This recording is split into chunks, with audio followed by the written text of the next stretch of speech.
Welcome to E360 TV, the live streaming and on-demand destination for influential voices and enlightened audiences.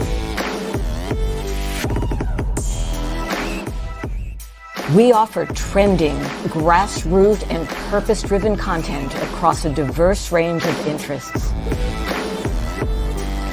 E360 TV is more than just watching programs.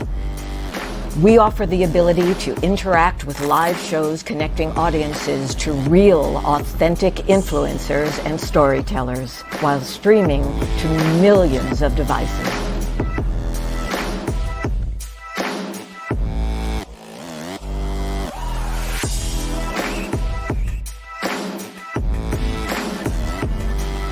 Real experiences. Raw conversations. One destination for it all. E360 TV. Hello, hello, hello. I have a question for you. Have you ever felt completely lost? You know, seeking purposeful direction that could and should propel your mission within your divine journey to that next level, but still it hasn't happened. Well, my name is Lauren Michaels Harris, and I'm the founder of P3, the Journey Series. People come to me because they're wounded. Many are scared, and even there are those who are bruised simply because they feel that they are increasingly, for whatever reason, losing their ability to dream. Now, this P3 program is not for a person who's just looking to start a business, no, but rather for those of you out there who have been on your journey and you've been navigating within your divine purpose, but you still desire to elevate to that level that you have not reached yet. If this is appealing, if this describes you, then I want to have a chat with you. I want to hear your story. So use the link below to get registered for your free seat at P3, the Journey Series. And let's get started, one story at a time. I'll see you inside. Click the link.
It's Friday.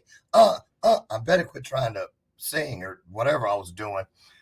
I'm telling you what I need to, well, I'm not claiming anything but joy today. Why? Because you know what? I am filled with it. I am filled with joy, which is a big difference from not too long ago back there, I was filled with something they used to say, but it sure wasn't joy, they called it. Started with an S and ended with a T. Been there and done that. Don't want no more of it. Yes, I just got very country on y'all. Good morning. It's Friday. Who doesn't love a Friday, right? Welcome to today's installment of Bathrobe Moments. What a great day in the neighborhood.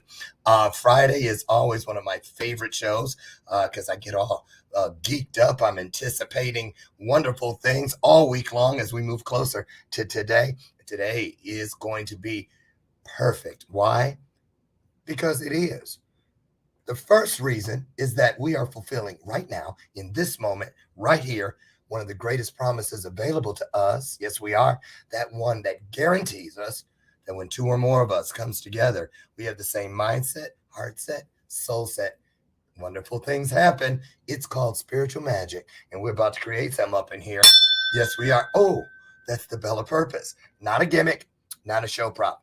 I like to refer to it as an opportunity, a chance to lean in, tune in, sit up, pay attention. Just like that bell has a ring to it, so does the truth. And when there's some truth out there in the middle of the road, you're going to hear the bell. I want you to back that thing up. I mean, the car. Get your mind out of the gutter.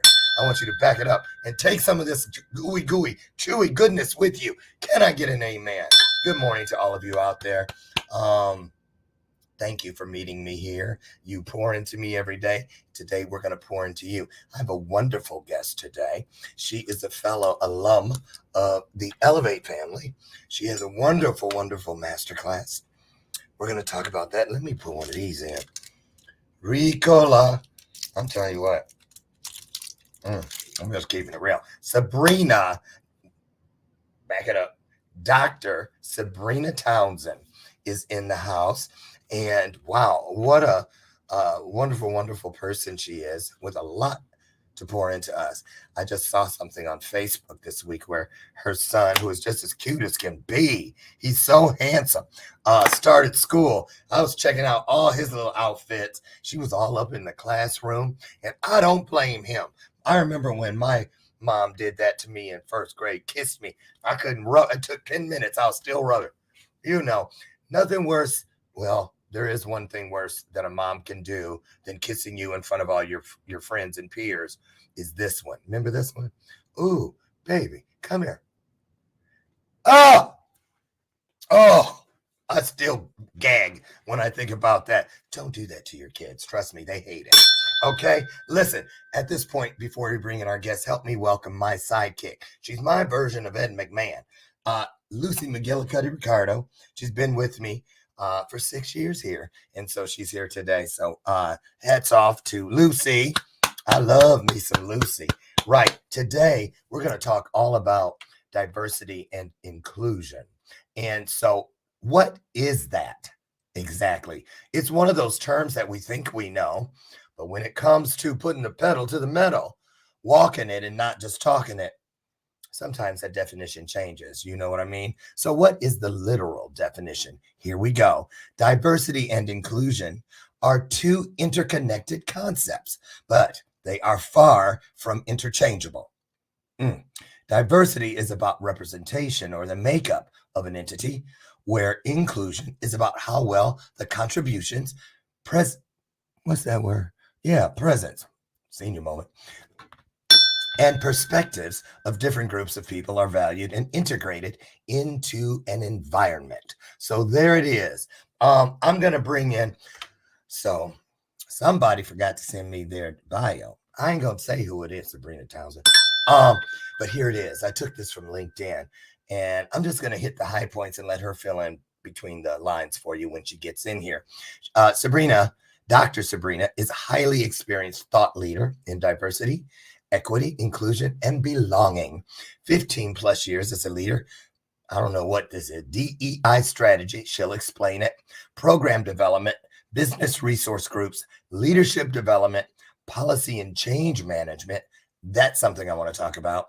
And she's also a seasoned executive partner to HR C+ suite, senior managers of companies in order to implement DEI, there it is again, programming throughout the company. So there's more to it, but like the kids say, I'd rather show you than tell you, right? So Let me see. Let's get her in. Now, she's never been here. So, you know what we do? Let's roll out the virtual red carpet. We do that by throwing some hearts on the screen. It's our way of applauding.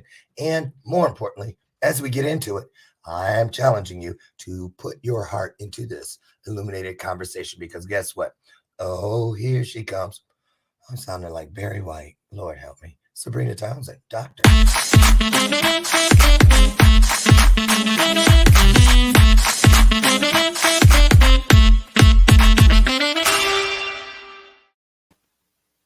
Hello. Hello, good morning. Good morning. How are you? Good. How are you? Oh, I'm wonderful this morning. Thank you so much for having me. I'm loving those glasses. Well, except that they have a little bit of glare on the top, so I apologize for It's that. okay. They're too pretty to not have something. But I need to be able to see you, brother. So thank you. Yes. How are you, Dr. Sabrina? I'm doing well this morning. Thank you so much for having me. I love all of your intros. I was just dancing and smiling and just cracking up this morning. So thank you for that. You're welcome. We like to have a good time around here. Yes. And I'm sure that's going to be the case today. So I was telling everybody that we both have the master class. Yes. Tell us about yours. But first, I want to dip out and give you a chance to maybe anything I may have missed. Go ahead and tell everybody about yourself, where you're at in the world. Just basically say good morning, and I'll be right back in. Okay, no problem. So good morning, everybody in Dr. Lauren Harris land. Thank you so much for having me. I am actually seasonally located in south of Dr. Harris, and that is down in Dallas, Texas. I'm about 30 miles north of the city. I've been a Texan now for 10 years. Coming up in September. I bring you greetings from a bit of a dreary day today. It's a little gloomy, but let me tell you, it's a cold spell today. It's about 75 degrees, which it's been 105 probably for 2 months now with no rain. So really, really glad to be here and happy to get a break in the heat. I'm not sweating. I'm not sweating this morning. I dropped my son off. It was all good, but just glad to be here. I'll tell you, these days you can find me doing a little bit of everything. Obviously, you referred to my master class through the Elevate platform. Yes. We'll talk about that in a second. I've also been doing some other consulting and coaching work on the side. I'm a trained psychologist, so I've always kept my feet clinically wet by doing some, in a very teeny tiny small practice that I take really by word of mouth referral only. So I see about 5 or 6 people, couples, and individuals are really my specialty. I've been doing that work for 25 years now. Wow. So exciting times, lots going on in the world. People need support, y'all. Support. I just posted about that this morning. Yes. I mean, this pandemic has crushed a lot of us. And, we're just beginning to see the aftermath of it all. I think while we were going through it, people linked arms. They were in unison. We had these family Zoom calls so we could check in on one another. Yeah. Well, folks are getting back. And let me tell you, people are back to feeling isolated. There are new things popping off, literally, like this monkeypox. I was just going to say, I watched something about that on Cheddar news this morning, and it was so interesting, Dr. Sabrina, because they were like, well, it's not just men on men, gay men. The highest population at risk, they say, around the fall will be children. Yes. In schools and this and the other. And then they were saying about now they know that it hangs around for like 2 weeks, like bedding. People change their sheets, but they don't change the blankets and the comforters. Right. You can hang around there, but and then the same vaccine, they showed a vial of it, is monkeypox and smallpox, which of course we know smallpox has been eradicated. Right. But just I get it. It's just, well, it's time to know Jesus. That's right. I'm just saying. And I want to thank you for using, when you were describing keeping your feet wet, you stayed away from the 3 gag words that I must tell people not to use on this show. These 3: succulent, juicy, and moist. Oh, I can't stand those 3 words. I cannot. I have t-shirts that say, do not say those words around me. But anyway, wow, you do a whole bunch of stuff. Now, this diversity and inclusion. Yes. You work within the corporate arena, right? setting. Yes. Is that still an issue? Oh my goodness. It's funny because people that don't want to pay for this work say it's no longer an issue. However, as long as there are people around, they will have these issues. And really, even the acronym that I used in my bio, which is DEI, is diversity, equity, and inclusion. Okay. And then people add the B for belonging. However, this work I think continues to be important.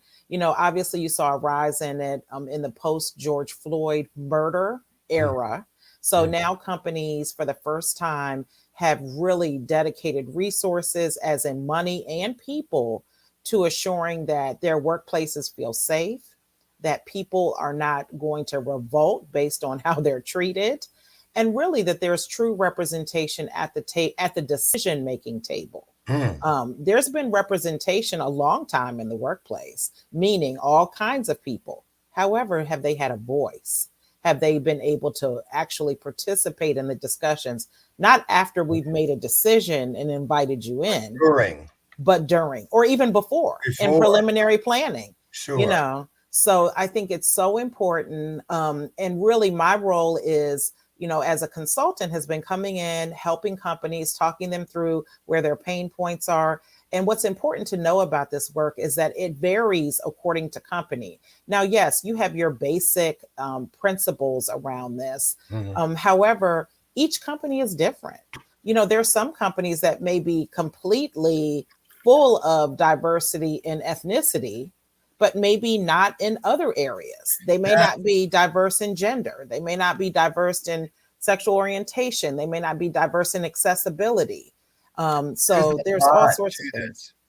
Yeah, all sorts of things is right. And I want to mention that I got a little clip I want to show about how we shouldn't put people in boxes. The reason I chose that one and not just a specific a clip on diversity, inclusion, and equity and belonging, but something a little broader, because I've spoken with people where it's because they have purple hair, or it could be a woman who has natural hair. Yes. A black woman with natural hair. It could be tattoo. Yes. Any of that. Just because you're a man. I had that. I had to sue a company back in the 90s because I was the only guy there. And the way it was, like, I wasn't getting promoted and all these. I was like, hell no. I sued them and won. Yeah. Yes, I did. And right, you know who you are. Right. And the thing was, I went and found a woman attorney because I figured she could understand how these women were thinking. They were so plotty and catty. But so let's talk about that. Let's watch this clip that I have. Okay. Really, it's not too long, but I think it'll open the door up for today's conversation. So here it is, you guys. Take a look at this. Nice time to share the broadcast out. Don't put people in boxes. It's so easy to place people in boxes. Drawing lines, creating signs. There's us, and there's them. Those we feel comfortable around, and those we don't. There are those of us with many chapters, and those just starting their own stories. There's the well-to-do, and those doing what they can. There are those we share something with, and those we don't seem to share anything with. I'm getting chills. Welcome, and thank you for coming today, guys. Today I'm going to be conducting an experiment where I'll ask you a series of questions.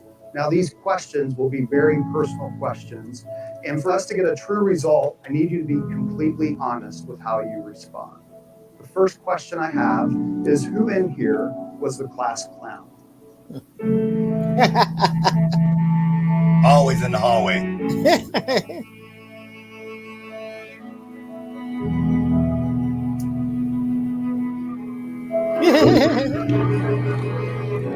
Who is never on time? Raise your hand, Dr. Sabrina. Not today.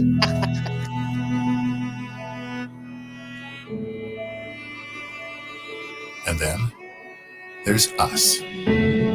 We who have tattoos.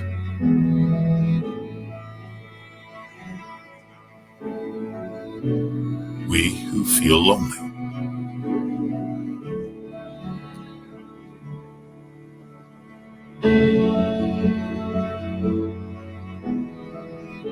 We who have been bullied.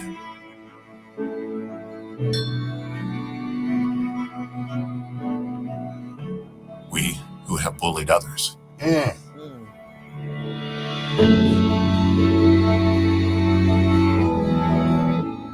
We who are madly in love.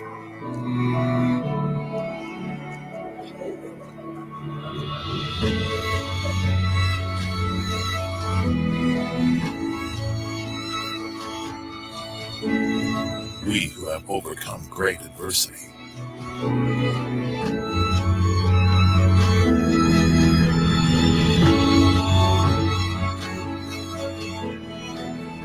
And there's the lucky ones whose team won the championship this year.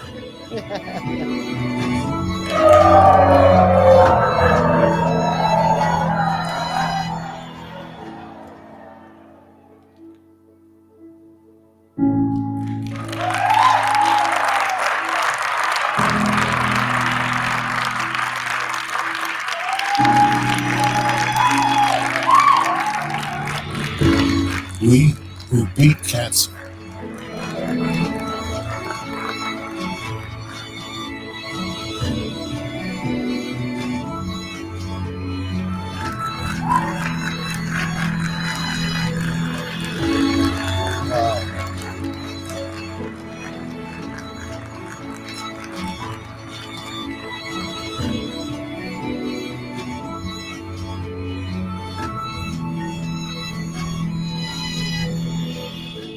And then there's all of us who are created in the image of God.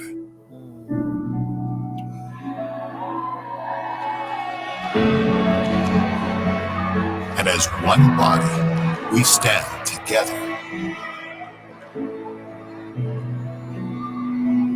united as one under His grace. Wow.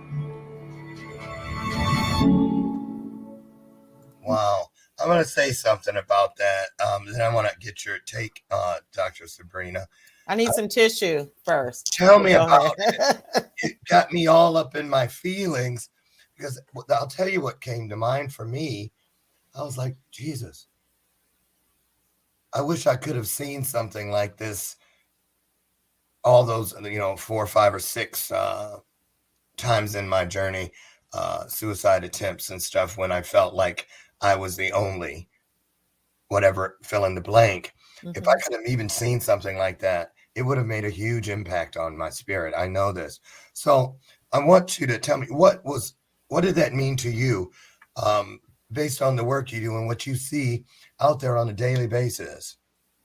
Every question that they asked is relevant, and or statement that they made, and really you could relate. But I'll tell you what struck me the most was one of the intro statements, which was people that feel comfortable with each other. And when I heard that, it really resonated, because so much of what we do is about who we feel comfortable with.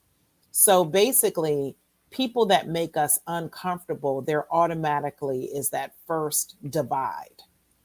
And then once the division starts, it gets greater and greater based on discomfort. And much of my work is about teaching people how to be more comfortable with each other. That just because you're different from someone else doesn't mean that you have to be uncomfortable with someone else. Because when you think about in traditional corporate boardrooms, Dr. Harris, you typically have people that are, similar, or I would say homogeneous in many ways. So they may be the same gender, they may be the same race, they may come from the same background, same level of education, same world growing up in many boardrooms. And as a result, it's due to the comfort. Very rarely do you see boards that are fully representative of people of all aspects of life. Right. And that's what my work is about changing. So here we are in 2022. Mm-hmm. And, you know, a lot of people, like, let's take the two words, prejudice Mm-hmm. and bigotry. Mm-hmm. So when you hear those words, I'm talking about me Mm-hmm. because I'm being real about it. I automatically go to the color thing. Yeah. Mm-hmm. That if the person is a bigot, they don't like black people. And I think it means they don't like black people. My mind hardly ever, even when I'm around a family member or another person of color who is a bigot in, going the other way. Mm-hmm. It's like I automatically see white to me, which is unfair. Mm-hmm. I mean, I'm married to a Caucasian, right? Mm-hmm. Or prejudice. Mm-hmm. Prejudice makes people think it's just against a certain culture of people Mm-hmm. or color, but it's not. Mm-mm. Mm-hmm. You know, I know women of color who are prejudiced against women who wear weave Mm-hmm. and all these different things. And what it means is everybody's not willing to allow people to be who they truly are. Yes. I want to ask you something though. When you were in school for this work, Mm-hmm. because when I think of somebody doing, you know, being an expert in diversity and inclusion, I automatically think they must be of color. Right. Or how can you talk about it? White privileged person. Talk about that because you were, Yeah. I'm sure you had classmates Yeah. who were not of color. Yes, that's correct. What kind of conversations did you have with them where they would explain why they were doing this? Well, mostly very uncomfortable conversations. We'll start there. Okay. But what I'll tell you is that typically in this work, people that, well, let me just make one qualifier about something you said a minute ago, and then I'll jump into that. Okay. And one of the things that I think is a struggle point, particularly around understanding bigotry and prejudice, is that it's very difficult for you. And people talk about all the time, oh, well, somebody else is racist against somebody else. Yeah. Well, the reality is that racism exists based on a power structure concept. So if you are in power, then you can be racist. However, if you are not in power, then technically you can have preferences, but you cannot be racist because the construct definition of racism is around the power structure difference. So what ends up happening is that people will run into issues with, getting caught up in the language of it all. But I think one of the things that I found with my classmates is that people that really began to co-sign this work either A, had a personal experience, meaning a family member of them was discriminated against. Yes. Or they felt sorry for groups that were discriminated against. And that's where it gets a little sticky, Dr. Harris, because, the challenge is that, people don't want sympathy. They want the playfield leveled. In the sense that I want the same opportunity that a white male colleague of mine would have at getting a job that I applied for, at getting a salary that made sense, at buying a home that I desired. I want to have that same ability. And the reality is that in most scenarios, I don't, period. And I'm going to throw one out there Mm-hmm. Because here's another term that we hear. Mm-hmm. But in most cases, I think it goes in one ear and out the other. I could be wrong, but marginalized. Mm-hmm. Groups that are marginalized, disenfranchised. Yes. All these things. And I think about people. I know so many men and women who 30 years ago, they caught a felony. Mm-hmm. And we pour all this money into rehab and reentry, but still on a application for Target or something, the gas station, they can't get a job simply because of something that was way back. And now they've transformed their lives. A lot of them are transforming people's lives through their stories. Yes. And I go, why is this still so archaic? Why hasn't it caught up with what you said was important to change society? Yes. You pour money into it, you say, and there are a group of people that make those changes. I'm one of them. Mm-hmm. Mm-hmm. But I'm grateful for it actually because it pushed me into creating my own. Yes. Into creating my own. Or I'm glad I didn't get stuck because by now I'd probably be ready to be a Walmart greeter. Right. Shout out to the Walmart greeters who are Right. doing it and loving it. Yes, they are. But you know what, though? But they're doing it mostly, I would say, by choice. Yes. And a lot of people are forced into things because they don't have choice, which is what you're talking about. So Yes. tell us about this disenfranchised, marginalized. There's a lot of terms. Yeah, there but is. not a lot of change. Well, exactly, Dr. Harris. And I really like the points that you're raising, because I think you're absolutely right. You know, one of the things that I think most people haven't accepted is that we all walk with a certain level of privilege, and understanding your privileged position based on, it doesn't matter what your race is or what your socioeconomic status is or whatever. We all walk with a level of privilege that many people are not aware of. But the other, I think, sidebar to all of this is that, you know, capitalism is a concept on how our country runs. And I'm just really speaking to the United States right now. Okay. You know, capitalism does not function unless there's an underclass. So in order to determine a underclass, then people have to be at a certain position. Everybody cannot be wealthy in order for capitalism to function, because who's going to do the work? So as a result, a lot of these laws and rules are in place for a reason. They're in place to keep certain people beneath or on the bottom in order for capitalism to function. So things like felonies and records and convictions and things of that sort.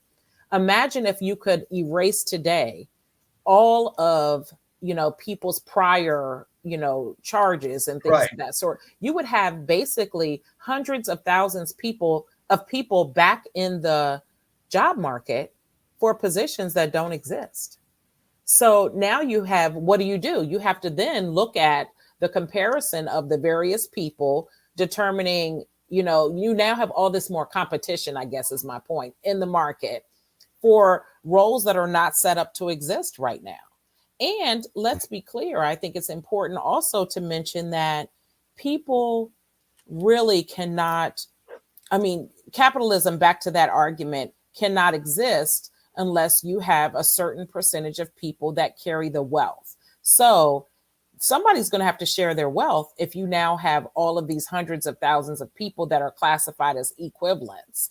And let's be honest, the people in power that control the 1% to 2% of the wealth in our country are mostly not interested in sharing the wealth. So and they don't want to. So as a result, there are dividing lines to be able to keep people in their place so that this function runs. Now that's a Sabrina concept, not I get it. Not an established concept. Exactly. I get it. Yes. I want to ask you something that's running around in my attic right now up here.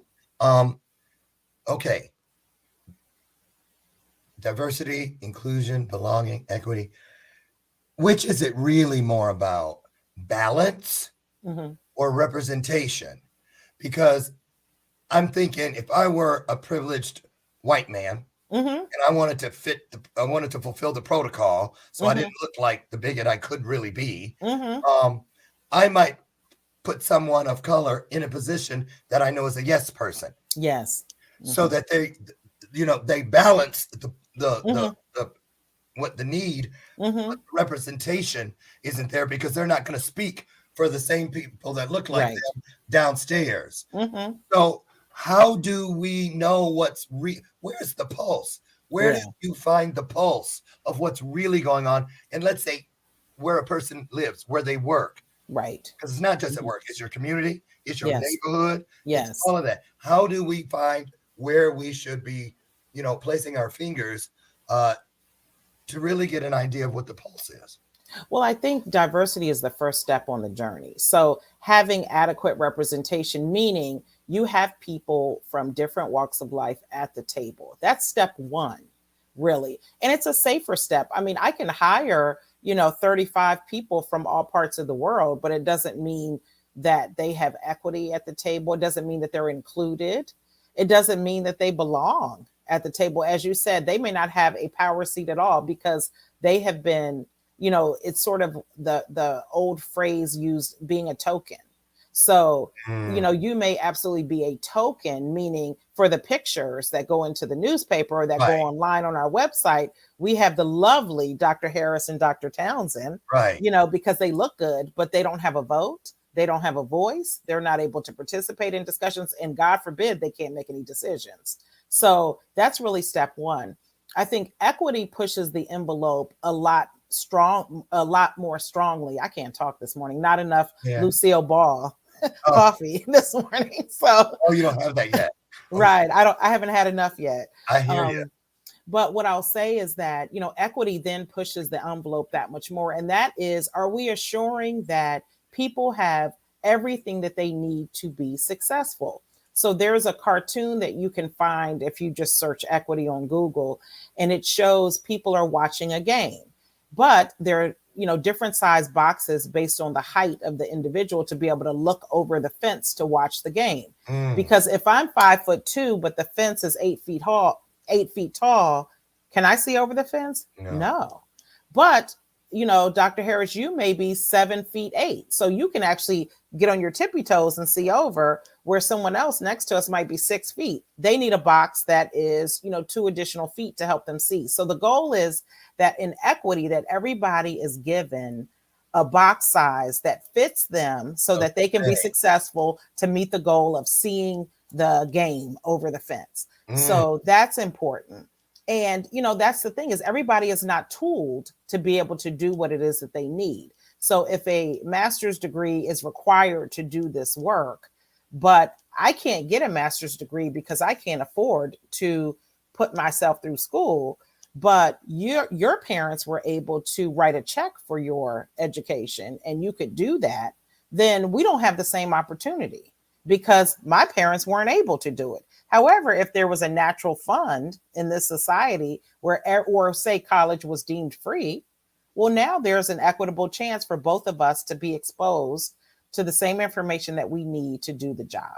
Okay. And then we have inclusivity, where are people included in the discussion and are they able to participate? Are they given an opportunity to express themselves and to raise their voice and actually be heard?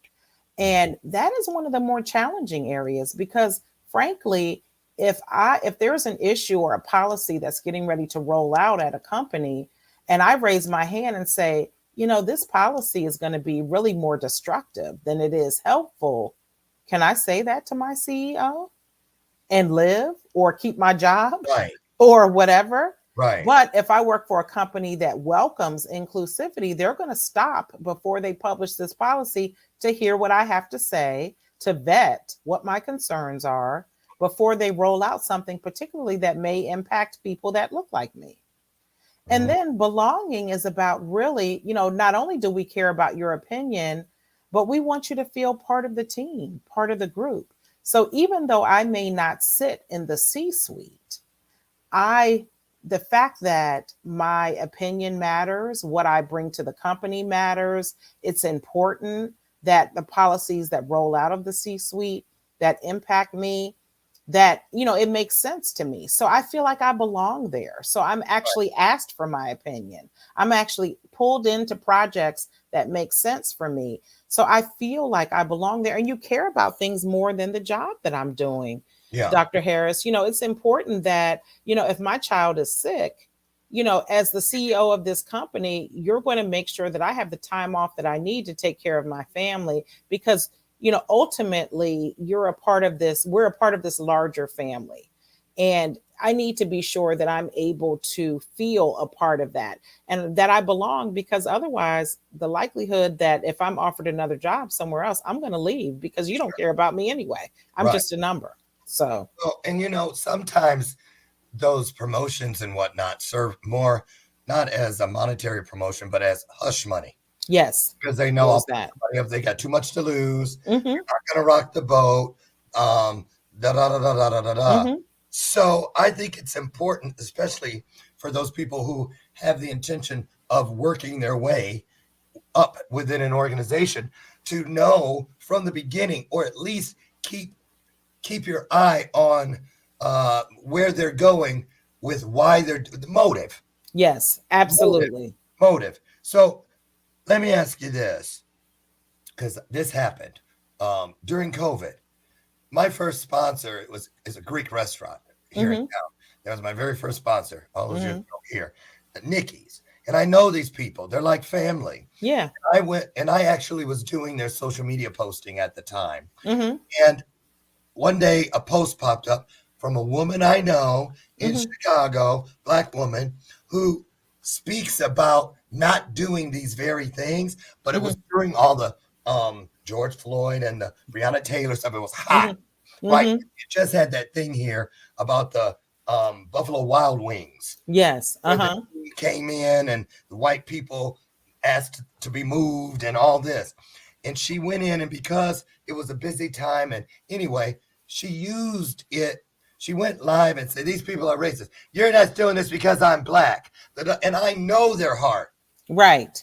And I got at her privately because we're friends on Facebook and whatnot. And I said, you need to take that down, because I know these people. And eventually she did. But it really shocked me that it's such an easy go-to. So we touched on it earlier, and I had written it down about, because remember that thing about put a finger up. Yes. Put a finger up. But remember back when EEOC was a big deal, had just, oh, we're going to get our chance to get into that school and stuff. And I could feel the pain of a white peer who did the work too, but simply because they were filling a quota, they didn't get the opportunity. Right. You see what I'm saying? And so all I want to ask is, talk about that, because is there such a thing as Black privilege, like what that woman was doing? Right. Is it a sense of, I feel people are going to believe me because we jump on. Yeah. I ain't going there. Look what they did to that sister. That's me not even attempting to find out the full story. So aren't we being prejudiced? Aren't we being what we say they are? Right. Well, I think you raised some good points here. And one of the things in this work that is really challenging and difficult is that, we don't want to be judged as an entire group. So there are some individuals that simply are problematic. So they're going to jump on the bandwagon. They're going to not have all the information and pass judgment and make judgments. No one should be doing that. But I think it happens. But I think what we're working towards doing is judging people on an individualized basis and not applying that person's problematic behavior to an entire group of individuals. All Black people or all white people are not prejudiced. They're not all racist. Right. Everybody doesn't, is not out to get you. Everybody is not greedy, or everybody is not, looking to take advantage of the system. Just like the age old argument of, all Black people are on welfare, or, things of that sort, things that are just all Black statistically. people can dance. Right. Exactly. I know lots of Black people with zero rhythm. So, and even in my family. So right. I'm one. They call me Townsend. Now that's not me. I have to admit I am a dancing machine. Are you? But yes, I am. Well, I am too when it's freestyle. I just can't do all when my family's out on the floor. Right. Line dances. I run into everybody, step on their feet. Somebody Right. says, Uncle Carlton, can you just watch? So, Exactly. No, but I just think in general, though, that, in this particular case, I do think that people take advantage. They take opportunities that really don't apply to them. But really what you did was another concept in this work, which is around allyship, which is, we need people to defend, when someone is wrong, to call Right. out behavior that's inappropriate, to say something about it, and to stand up for the rights of people. I don't have, I'm not blind. However, if I see someone being discriminated against because they're visually impaired, I'm going to say something.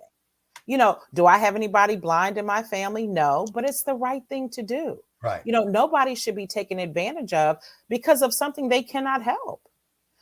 So that's the thing, is that, as allies to everyone, we should be standing up for what is right and making sure that people are being treated fairly and equitably in everything that they do. So I really appreciate hearing that you got with this woman. I mean, it was fortunate that you had a relationship with her. Yeah.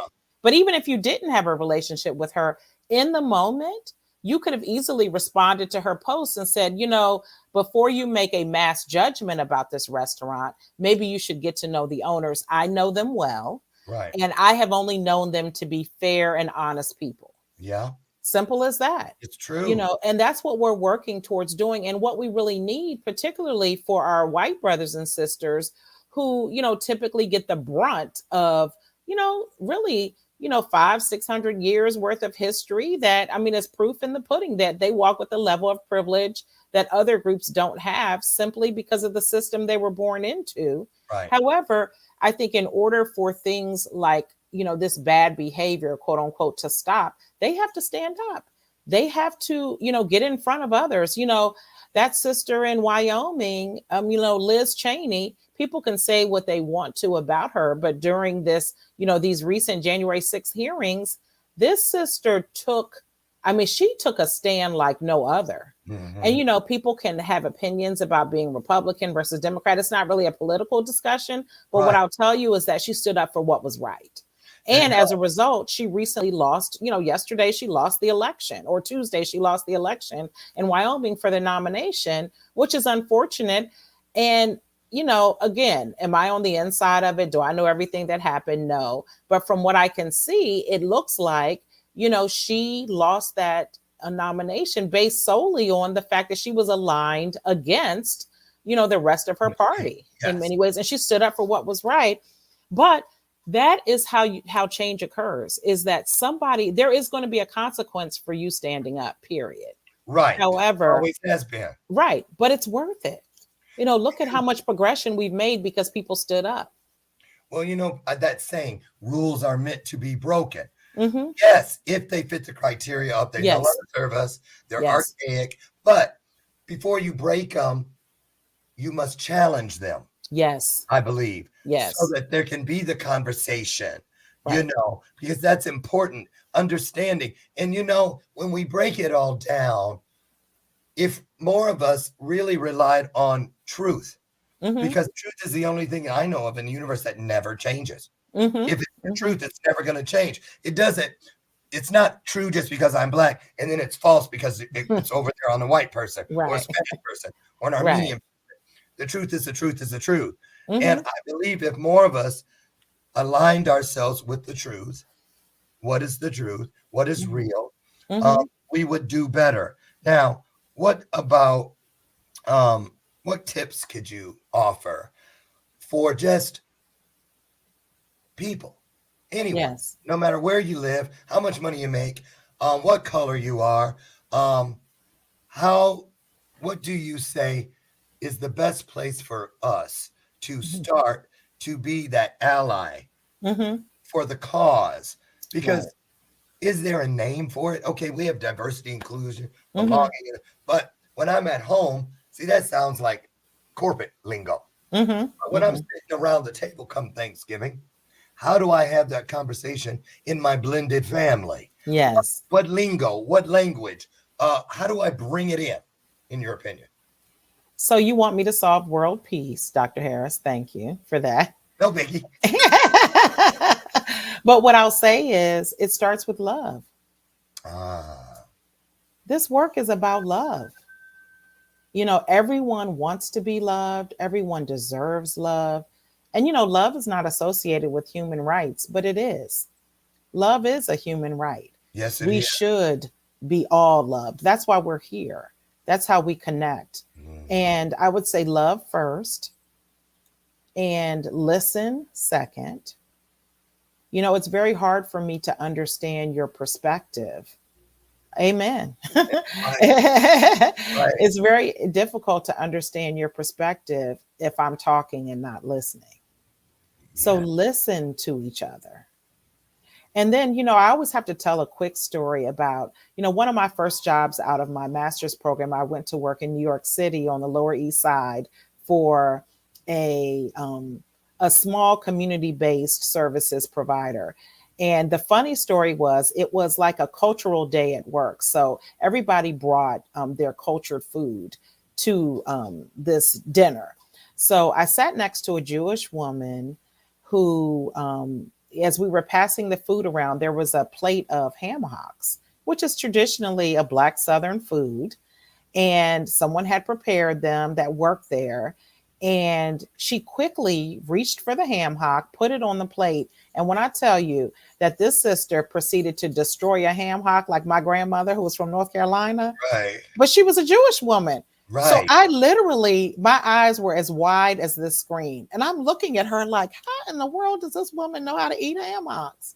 Well, what was funny is I finally made the joke. So I took her hand and I rubbed it. And she says, what are you doing? I said, I'm trying to see if there's black underneath there because nobody can eat a ham hock like that. So she burst out laughing. And as a result, you know, what I said to her, I said, how do you know this? She said, you know, Sabrina, if you spend time with people, you learn a lot about them. She said, and many of the people that I've spent time with and loved over the years loved ham hocks. So they taught me how to love them too. So I love them. And, you know, that was really the birthplace for me for this work. And, you know, now 30 years later, I still remember that. But, and so my next and probably final piece of wisdom would be around spend time with the people that do not look like you. Invite somebody to your dinner table that's different from you. And I'll tell you, that was a family attribute of mine. There was nothing for a typical dinner at my house to be inclusive of all kinds of people. We had people that spoke no English. Yeah. We had people that wore, you know, all types of headdresses, Native American. We didn't know at the time that we were Native American too. We learned that later. But what I'll tell you is, you know, people that were from all over the world that grew up in small villages, that grew up in urban environments, but they were all welcome at our table. Wow. My husband Brian and I experienced that a couple Saturdays ago. We went to an open house for a kid whose mother is a good friend of ours. And we just assumed, because when she comes over and hangs out with us, we just thought, well, she doesn't have a very big circle of friends, poor thing. And then we went to her open house, and her husband, their family is Sunni Muslim. So there are a bunch of people from their mosque, but there was every kind of person at that house. Every race. I mean, we made a game out of it. I was like, how many did you count? You know, Brian and I.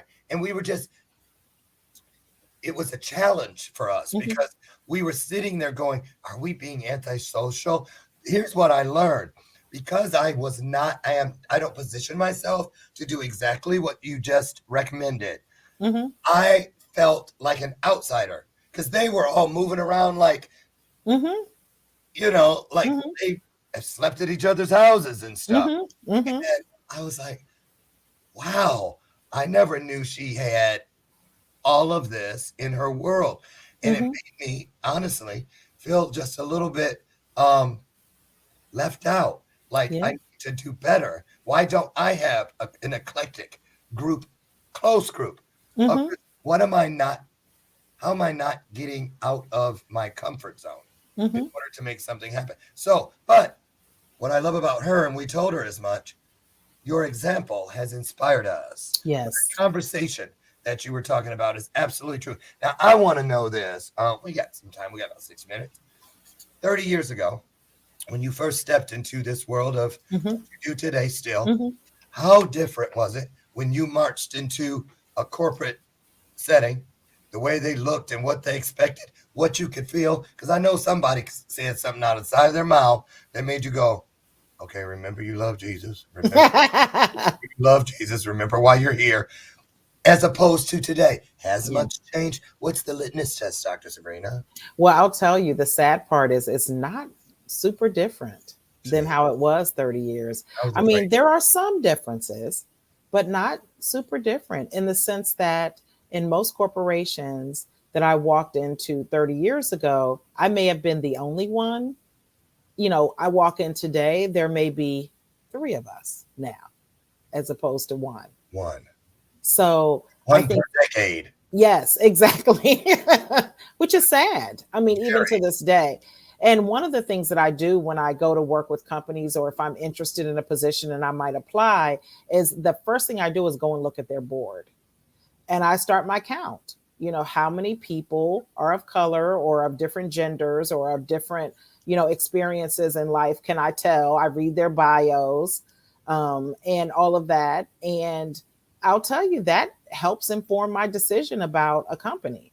Do I want to work in a place where they don't have anyone at the top that could even Relate to me. closely represent what I might be interested in? Mm-hmm.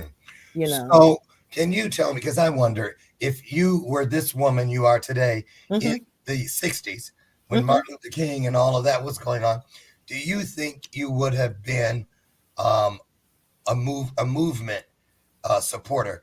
Because when I think about what you do, I wonder what that ember was all those years ago that made you bite off such a tough piece of the meat. Oh, it is. It is a tough piece of You the meat. still haven't been able to swallow that original bite.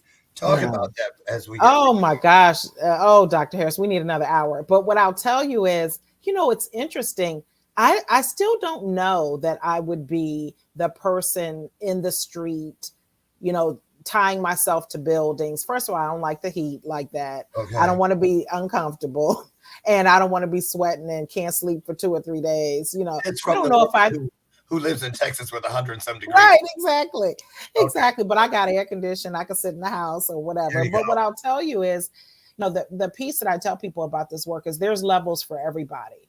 And, one of the things that I've done that I think is probably pretty significant now is that I've taken on the letter writing piece of the work. So I would imagine, so many years ago that I would have been writing letters. I would have been the people that would have been trying to have the conversations. Now, when they started spitting on me and throwing water, then I might be fighting. Let's be honest. Right.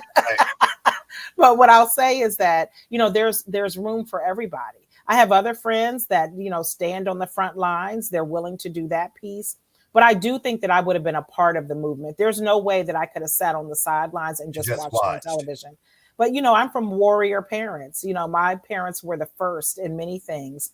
And like you, Dr. Harris, my mama sued the District of Columbia government for discrimination and sexual harassment. It took her 10 years, but she won. See? As a result. That's right. That's right. Well, I commend you. I celebrate you.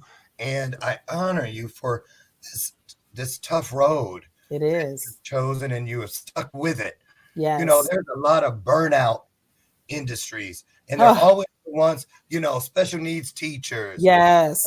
All the people, that get paid a pittance.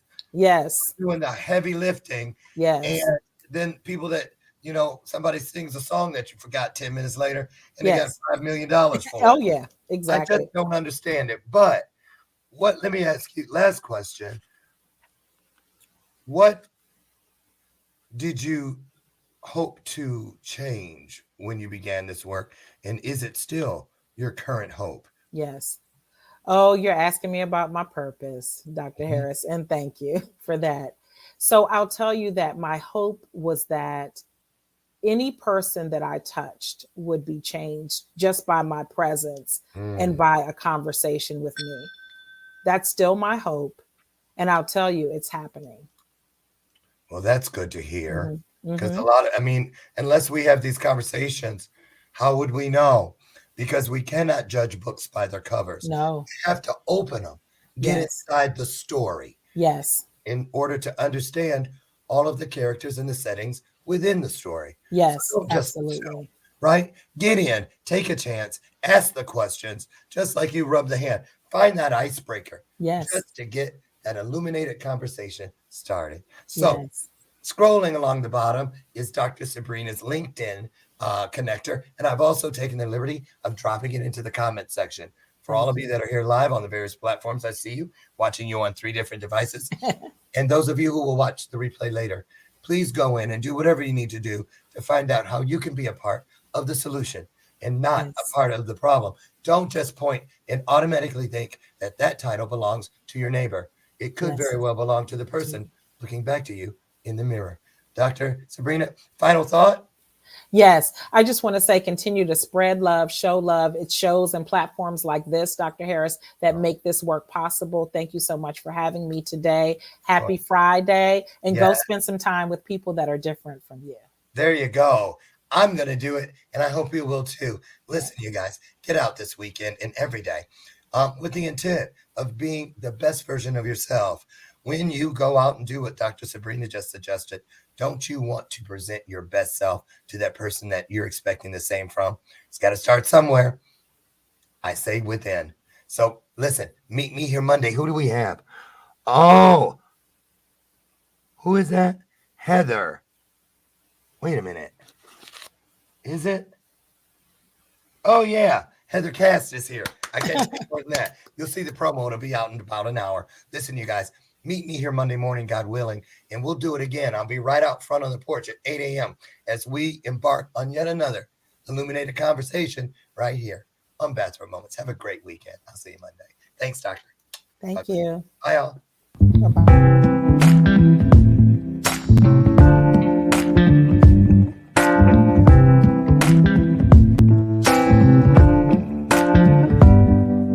Show me your soul. Baby, I'll show you mine. Show me your soul. Honey, it's way past time. How explicit do I have to be? Need I spell it out before you get it, baby? Show me your soul. And honey, I'll show you mine.